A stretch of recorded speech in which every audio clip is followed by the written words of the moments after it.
புன்னகையோடு வாழும் இவளின் மறுபக்கம் தெரியுமா? திமிரோடு வாழும் இவளின் தனிமையான பக்கம் தெரியுமா? கடுமையான சொற்கள் வீசும் இவளின் கசப்பான வாழ்க்கை தெரியுமா?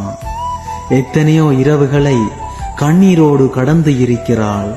எத்தனையோ பகல்களை தனிமைக்கு பரிசாக கொடுத்து இருக்கிறாள். மீண்டுவிட முடியாமல் கொடிய நினைவுக்குள் சிக்கி தவித்து இருக்கிறாள்.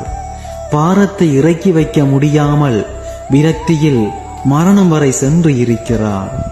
பாசம் என்ற வலையில் சிக்கியதால் வேஷம் களைந்து திரிந்து இருக்கிறாள்.